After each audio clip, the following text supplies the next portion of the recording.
j'espère que tu vas bien. Je te retrouve aujourd'hui dans cette nouvelle vidéo pour te parler de mon expérience avec le service civique. Je retire énormément en fait de points positifs et de points négatifs de cette expérience. Quand même un peu plus de positifs heureusement que de négatifs. J'avais très envie de t'en parler parce que le service civique c'est quand même quelque chose qui n'est pas très connu et ça peut être quand même vachement intéressant sur certains points de faire un service civique, donc du coup j'avais très envie de t'en parler. Alors je vais t'expliquer un petit peu d'abord comment ça se passe. Tu vas voir, il n'y a rien de très compliqué en fait, c'est très simple. Tu as le site en fait du service civique, donc tu vas dessus, et déjà ce qui est super bien fait je trouve, c'est que tu peux choisir en fonction en fait des domaines que tu cherches. Tu peux choisir par exemple de l'aide à la personne, tu peux choisir par rapport à l'écologie, à l'informatique, des trucs comme ça. Enfin, en fait c'est vraiment, t'as vraiment le choix. Tu peux choisir bien évidemment partout en France. Si tu as par exemple de la famille en Alsace par exemple et qu'il y a une mission en Alsace, pourquoi pas, voilà, c'est tout à fait possible. Le service civique se fait de 18 à 25 ans. Sauf si tu as une RQTH, ça peut se prolonger jusqu'à 30 ans. Moi, je rajouterais également que le mieux quand tu fais un service civique, c'est d'être chez tes parents encore. Puisqu'en fait, tu as en fait une indemnité. Pour eux, ce n'est pas un salaire, c'est une indemnité de 580 €. Donc, ce qui est très... Enfin, c'est pas très haut, quoi. En général, les services civiques, ce n'est pas des temps pleins. C'est des mi-temps, voire un peu moins. Soit c'est... En général, c'est entre 15 à 25 heures. Pour moi, dans mon cas, c'était 31 heures, mais c'était un choix. Voilà, j'avais décidé de faire ce service civique, je savais que c'était 31 heures, de toute façon, c'est noté, hein. Donc ça n'a pas été une surprise pour moi. Tu ne peux pas faire un service civique qui est trop loin de chez toi parce que financièrement, au bout d'un moment, ça casse, hein. Moi, il faut savoir, quand j'ai fait ce service civique, donc je l'ai fait en 2018, et moi à ce moment-là, déjà, je vivais chez moi, donc j'avais quand même des frais, j'avais quand même beaucoup de frais, et les 580 € très clairement ne me suffisaient pas. Mais en fait, je voulais me servir de cette expérience-là, de ce service civique en fait, pour ne pas avoir de trous dans mon CV et pour pouvoir avoir une expérience professionnelle différente de ce que j'avais jusqu'à présent. Puisqu'en fait, avant ça, juste avant ça, je travaillais en tant qu'hôtesse de caisse dans une enseigne, dans un hypermarché. Quand je suis partie, j'ai voulu tout de suite embrayer avec autre chose. Voilà, j'avais envie d'autre chose. Et donc du coup, c'est de là que j'ai commencé à regarder un petit peu le service civique. Alors j'avais déjà regardé il y a quelques années en arrière et j'avais vu une mission qui m'avait intéressée puisque moi je m'intéresse beaucoup à la pédagogie Montessori et j'avais vu qu'il y avait eu un poste dans une école justement Montessori. Et voilà, j'étais pas allée plus loin que ça, je sais pas pourquoi en fait, enfin à ce moment-là je me sentais peut-être pas prête à faire un service civique. J'avais vu en fait cette offre dans une école pas très loin de chez moi, à 20 minutes à peu près. J'ai postulé, j'ai eu une réponse assez rapide. Donc du coup j'ai eu un entretien avec la directrice, ça s'est plutôt bien passé. J'étais très claire avec elle dès le départ, je lui dis que là j'étais en procédure où voilà, j'étais en train de partir de mon ancien emploi. Et bien évidemment avant de commencer le service civique, je devais attendre d'être complètement partie. Et donc du coup d'avoir reçu tous les papiers, etc. Donc ça prend un petit peu de temps bien évidemment. Je ne lui avais rien caché, elle était au courant. Pour elle il n'y avait pas de problème. Elle m'a dit que elle avait d'autres entretiens. Ça par la suite j'ai su que c'était faux, mais bon c'est un autre débat. Elle m'a rappelé pour me dire que j'étais prise pour le poste. Je lui ai dit que je la tiendrais au courant des avancées et que du coup il fallait pas qu'elle s'inquiète que ça prenne un tout petit peu plus de temps que ça aurait dû prendre. Je devais attaquer septembre 2018 et ça a pris un petit peu de temps, on va dire que j'ai eu 2 semaines de battement puisque j'avais pas reçu tous les papiers, etc. Et en fait ça déjà ça l'a dérangé, alors qu'avant ça la dérangeait pas, là ça a commencé à la déranger. Donc bon, voilà, elle a quand même accepté de me prendre, hein. Mon rôle était relativement simple, on va dire, puisqu'en fait, j'avais un petit peu un rôle d'ATSEM dans 2 classes spécifiques. Je suis allée un petit peu dans toutes les classes, puisqu'en fait, il faut savoir que c'était quand même une assez grosse école. Ça allait du CP au CM2. Et il y avait beaucoup de classes, il y avait des CP simples, il y avait des classes double niveau. Donc il y avait quand même beaucoup de classes, c'était une grosse école, il y avait beaucoup d'intervenants, il y avait aussi beaucoup d'élèves en difficulté, d'où le nombre assez élevé d'intervenants. Et donc du coup, j'allais surtout dans les 2 classes de CP, mais j'allais aussi dans les autres classes pour aider, voilà, j'allais chercher les enfants dans 2 classes différentes pour la cantine, pour les descendre à la cantine. Quand les profs avaient des réunions, je gardais, on va dire entre guillemets, les classes. Par la suite, on m'a nommé, en fait, il y avait un prof qui était au portail à l'ouverture, et moi j'étais dedans et je devais ouvrir une porte avec une chaise et je devais laisser les enfants rentrer, donc je faisais ça. Et après on m'a un peu nominée de force entre guillemets pour surveiller les toilettes à la récré. Très passionnant, on adore. Et je devais aussi être dans la cour pour surveiller également. Enfin bon, voilà. Mais dans les 2 classes de CP, donc comme je te disais, j'avais surtout un rôle un peu d'ATSEM où je devais un petit peu seconder le prof, où je devais un peu lui prémâcher le travail sur certaines choses, comme par exemple découper des choses, imprimer des choses, enfin, en fait un petit peu tous les trucs qui aident à la bonne préparation d'un cours. Donc voilà, c'est ce que je faisais. Dans un premier temps, ça s'est plutôt bien passé. Mais très rapidement, j'étais en difficulté puisque, en fait, comme je suis dyspraxique, tout ce qui est découpage, ça peut poser problème, surtout si on me demande un découpage propre et net. Pour moi, ça, c'est impossible. Donc du coup, j'en ai parlé à la directrice d'abord pour lui spécifier ça. Alors, au début, elle a dit que ça la dérangeait pas, puis en fait, finalement, ça l'a dérangée puisque elle a un peu l'inspection de l'académique en fait pour me faire jarter en fait. Vraiment un super comportement, hein. J'ai été même convoquée chez l'inspectrice pour qu'on discute et pour qu'elle me propose un autre poste dans une autre école. Et c'est vrai que l'autre poste était vraiment, ça avait l'air d'être super bien. Ce poste à l'heure actuelle, je l'attends encore, donc voilà, je ne l'ai pas eu, hein. On m'a dit que voilà, j'allais la voir. Après, on m'a dit ah bah non, finalement, il faut attendre que quelqu'un d'autre postule à ta place. Enfin bon, bref, c'était tout un bordel. À l'arrivée, eh ben, personne. Donc voilà, je suis restée en place à l'école. Je n'ai pas fait toute l'année scolaire.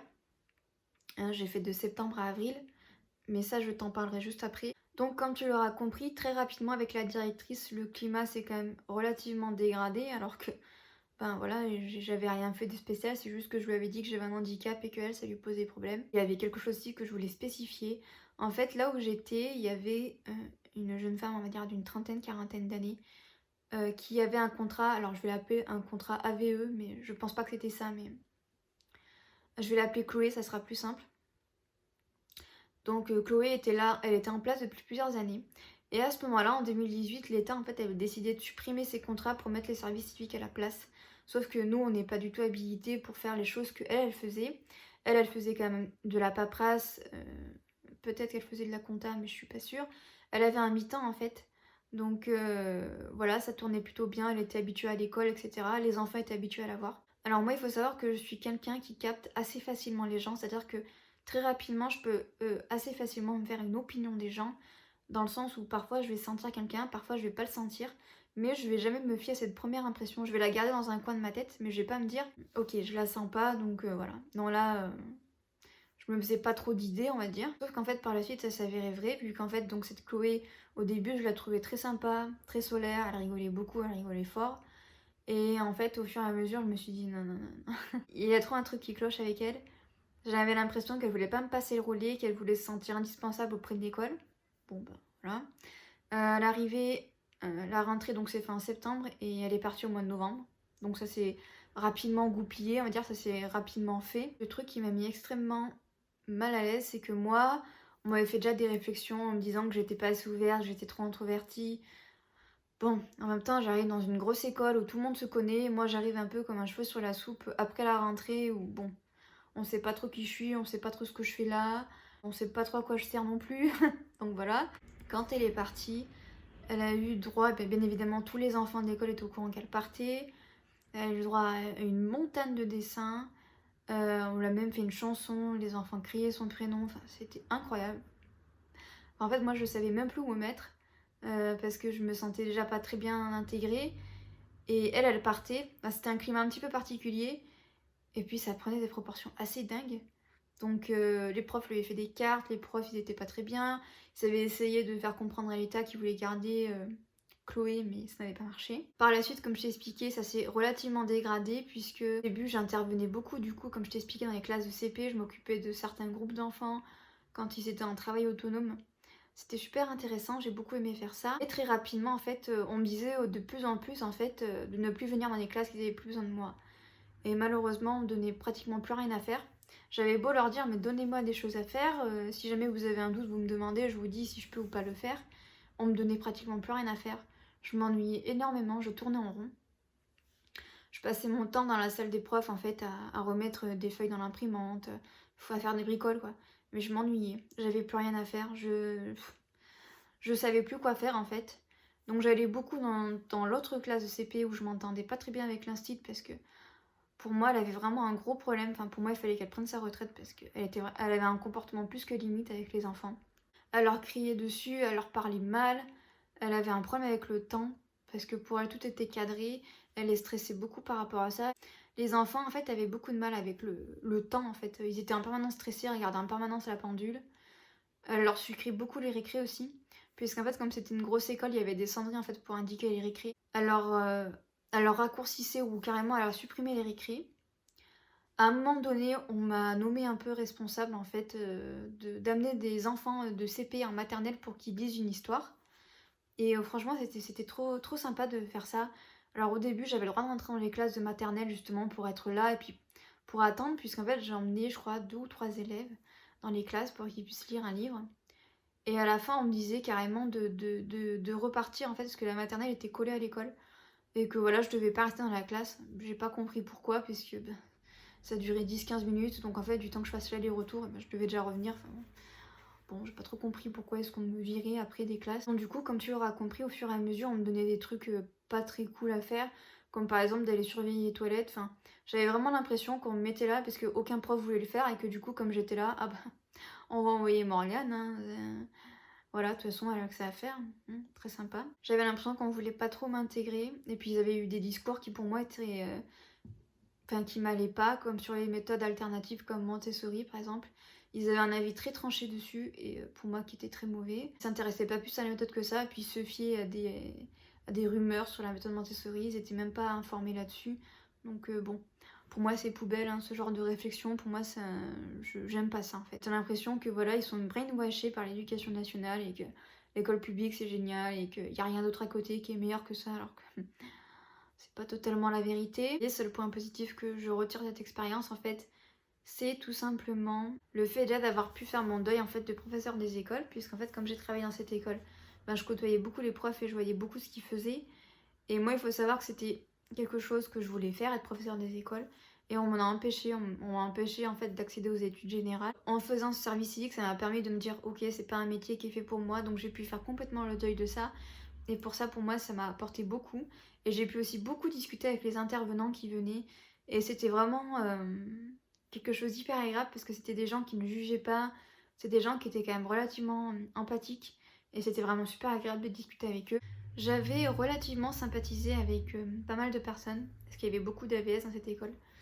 Et en fait, j'ai été très déçue. À part une AVS qui a pris de mes nouvelles, aucune n'a pris de mes nouvelles. Parce qu'en fait, il faut savoir que quand je suis partie, on m'a demandé en fait d'écrire mon numéro de téléphone au tableau pour que voilà, on puisse envoyer des SMS et tout ça. Sachant que moi, je n'avais pas leur numéro, donc je ne pouvais pas leur envoyer de message.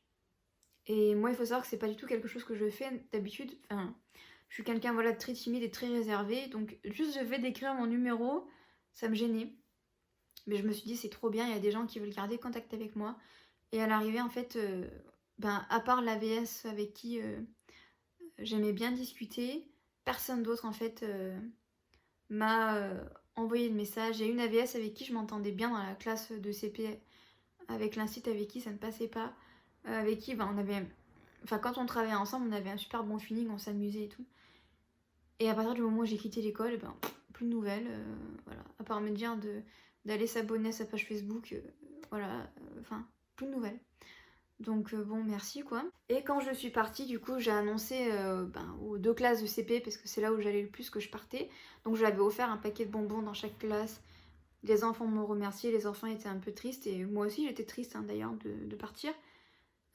Pourquoi je suis partie, c'est parce que financièrement ça n'allait plus, que mon mari avait eu des soucis, donc du coup je préférais partir de l'école où j'étais on va dire, puis que l'ambiance était trop mauvaise pour moi, ça se dégradait trop avec l'autre institut de CP, je m'entendais plus du tout avec elle, elle me manquait de respect, voilà, donc même devant les enfants. Donc, j'ai su très rapidement en fait, quand je vais aller chercher les enfants pour la cantine, ils n'étaient pas au courant en fait que je partais définitivement.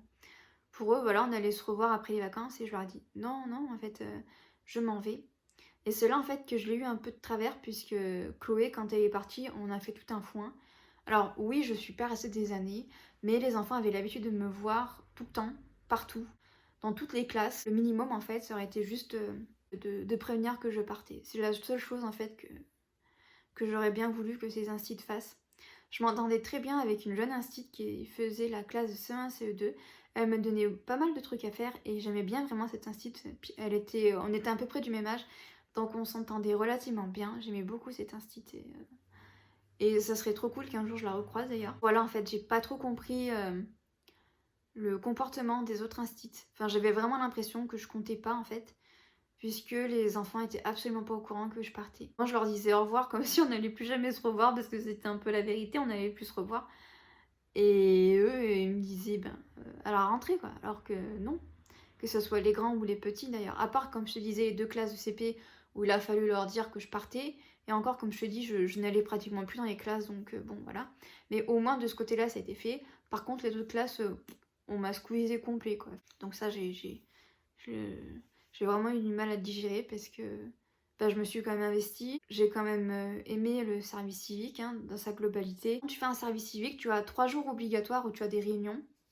Moi, j'en ai fait qu'une, et pour que ton service civique soit validé, il faut minimum faire 6 mois de ton service civique, et du coup, au moins une journée obligatoire, ça dépend en fait combien de temps tu es resté. Réunion, j'ai pas trop compris. Alors, il y en avait une qui avait l'air d'être intéressante, parce que on allait faire la PSC1, je crois que ça s'appelle comme ça, donc c'est tout ce qui est gestes de premier secours, etc. Bon, ça, moi, je l'ai pas fait, parce que c'était la journée que je devais faire je crois à la rentrée. Mais sinon en fait ça aurait pu être intéressant. J'ai été confrontée, déjà j'avais un énorme écart d'âge avec les autres services civiques. Pareil j'ai été relativement déçue, puis on a eu un faux débat sur la fin, ce que j'appelle un faux débat. Enfin, je comprends pas trop qu'est-ce que ça venait faire là. Quand j'ai entendu le débat pour ou contre l'homosexualité, enfin j'ai été choquée, on n'a pas à être pour ou contre en fait, puis le discours de certains.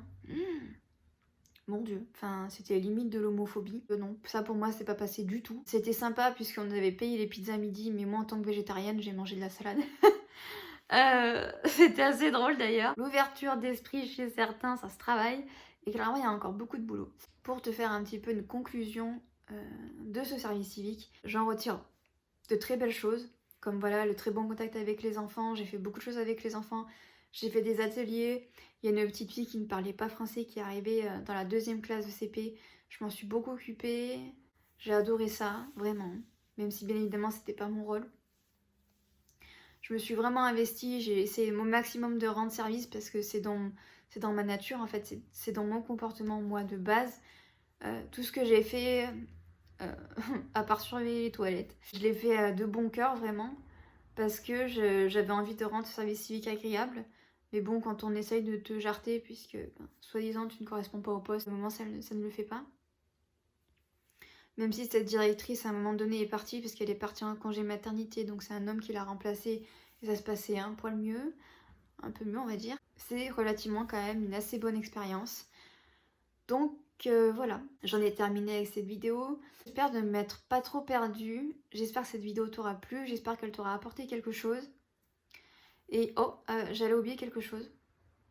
Quand tu fais un service civique, tu es entre guillemets sous le même régime que l'armée. C'est-à-dire que s'il y a une inondation par exemple dans le nord de la France, tu peux être réquisitionné pour aller aider justement les gens. J'estimais que c'était important de le rajouter puisqu'en fait j'étais pas au courant, je l'ai su après. Donc voilà, j'en ai terminé maintenant avec cette vidéo. Et jusqu'à jeudi prochain, je te souhaite une très bonne semaine. Bye bye.